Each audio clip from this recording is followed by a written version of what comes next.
Hello students, आपका स्वागत है क्लास 12 इंग्लिश ग्रामर के एक और वीडियो लेक्चर में। आज इस वीडियो में हम आपके लिए लेकर आए हैं 30 बहुत ही इंपॉर्टेंट एंटोनिम्स जो कि बोर्ड एग्ज़ाम 2025 के लिए बहुत ही इंपॉर्टेंट साबित होने वाले हैं। और ये सभी जो एंटोनिम्स हैं ये मैंने आपके प्रीवियस ईयर के क्वेश्चन पेपर से इनको उठाया है। मैं गारंटी से कहता हूँ यदि आप इन 30 एंटोनिम्स को अगर कर लेते हैं तो आपका कोई भी एंटोनिम से संबंधित क्वेश्चन नहीं छूटने वाला है और आप अपने एग्जाम में 2 मार्क्स कंप्लीट कर पाएंगे। तो चलिए बिना देर के हम वीडियो स्टार्ट करते हैं।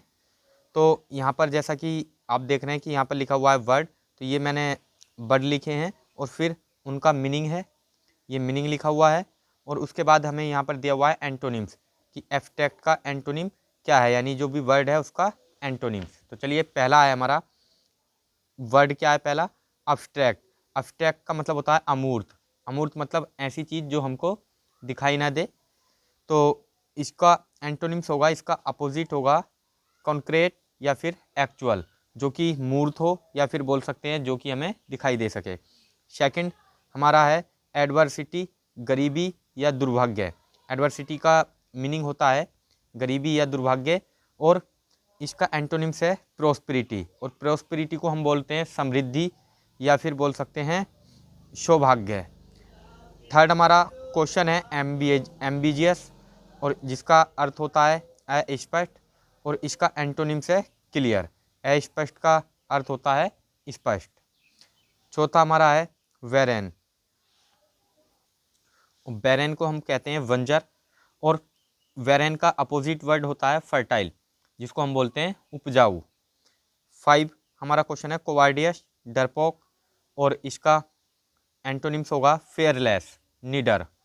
और ये सभी जो एंटोनिम्स या वर्ड मैं आपके लिए लेकर आया हूँ ये मैंने आपके प्रीवियस ईयर के क्वेश्चन पेपर में से ही उठाए हैं, जो कि आपके विगत वर्षों में लगातार पूछे गए हैं। तो आप इनको बिल्कुल भी स्किप ना करें, बिल्कुल नज़रअंदाज ना करें, इनको अच्छी तरह लर्न कर लें। और मैं गारंटी से कहता हूँ कि यदि आप इन 30 क्वेश्चन को, यदि आप इन 30 वर्ड को ही याद कर लेते हैं तो आपका एंटोनिम से संबंधित कोई भी क्वेश्चन नहीं छूटने वाला। तो चलिए छठा हमारा है डायनेमिक, जिसको हम बोलते हैं गतिशील, और इसका अपोजिट है स्टैटिक, और स्टैटिक का मतलब होता है स्थिर। नेक्स्ट हमारा है फ्रीडम। फ्रीडम को हम हिंदी में बोलते हैं स्वतंत्रता, और इसका एंटोनिम्स है स्लेवरी। स्लेवरी मतलब बोल सकते हैं बंधकता या फिर गुलामी। नेक्स्ट हमारा है हैप्पीनेस। हैप्पीनेस का मीनिंग होता है खुशी, और खुशी का अपोजिट वर्ड है शोरो।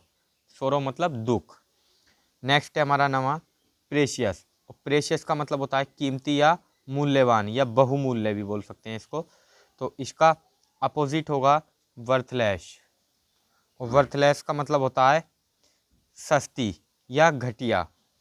नेक्स्ट हमारा है 10वां क्विट, और क्विट का मतलब होता है शांत, और शांत का अपोजिट यानी क्विट का अपोजिट होगा नोइजी। नोइजी का मतलब शोर। अब हमारा 11वां है रेगुलर। तो रेगुलर नियमित होता है, और नियमित का अपोजिट होता है इरेगुलर, अनियमित। और 12 हमारा है रिग्रस, सख्त या कड़ा। रिगोरियस को हम सख्त या कड़ा इसका मीनिंग होता है, और इसका अपोजिट होता है सॉफ्ट। सॉफ्ट मतलब कोमल। तो चलिए अब हम देखते हैं हमारे नेक्स्ट वर्ड को, जो कि है स्मूथ। और स्मूथ का मीनिंग होता है चिकना, और इसका अपोजिट होता है रफ। रफ का मतलब खुरदरा। नेक्स्ट है शेवर। शेवर का मीनिंग होता है गंभीर, और इसका अपोजिट होता है माइल्ड। और गंभीर का अपोजिट माइल्ड, जो कि क्या होगा सामान्य। 15वां हमारा है वर्च्यू। वर्च्यू का मीनिंग होता है गुण, और वाइस, वाइस का मीनिंग होता है अवगुण। अब हमारा जो 16वां वर्ड है वो है वाइल्ड। वाइल्ड का मतलब होता है जंगली, और इसका अपोजिट होता है सिविलाइज्ड। सिविलाइज्ड मतलब सभ्य है। 17वां हमारा है रिवील। रिवील का मीनिंग है प्रकट करना और इसका अपोजिट होता है इरिलीजियस। या इरिलीजियस इसका मतलब होता है छिपाना। फियर 18वां है हमारा फेयर, और फेयर का मतलब होता है डर, और डर का अपोजिट है कोरेज। कोरेज का मतलब होता है साहस या वीरता। नेक्स्ट हमारा 19वां है ओनर।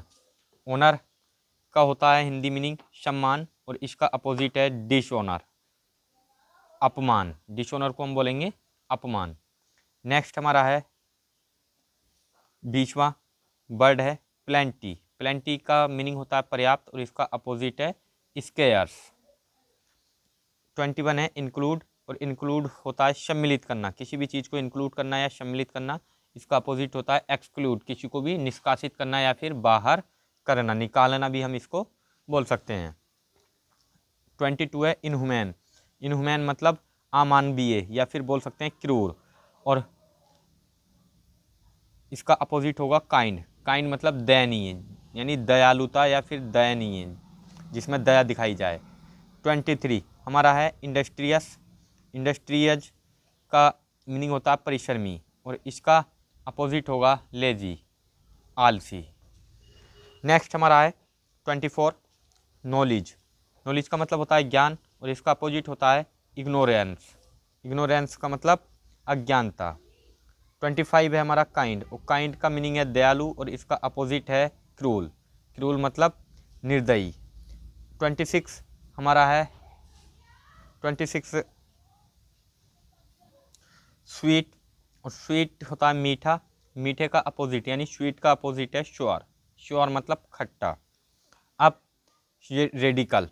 रेडिकल का मीनिंग होता है मूलभूत, और इसका अपोजिट हो जाएगा नॉन रेडिकल, अमूलभूत।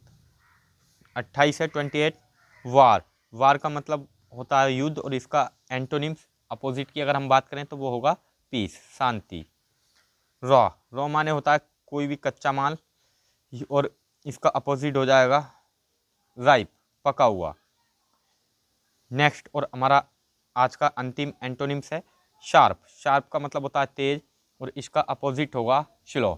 तो चलिए, इस प्रकार हमने जो हमारे आज के कुछ इम्पोर्टेंट एंटोनिम सिनोनिम्स थे इनको कंप्लीट कर लिया है, और मुझे उम्मीद है कि ये आपको बहुत ही अच्छे तरह समझ में आ चुके होंगे, और आप इनको अच्छी तरह लर्न भी करेंगे। और मैं गारंटी से कहता हूँ कि आपको इन एंटोनिम्स को याद याद करने के बाद आपके एग्ज़ाम में कोई भी एंटोनिम से संबंधित क्वेश्चन नहीं बचने वाला है। तो आप इनको अच्छी तरह याद कर लें, और यदि आपको ये वीडियो अच्छा लगा तो प्लीज़ लाइक, शेयर और सब्सक्राइब करना ना भूलें। Thanks for watching.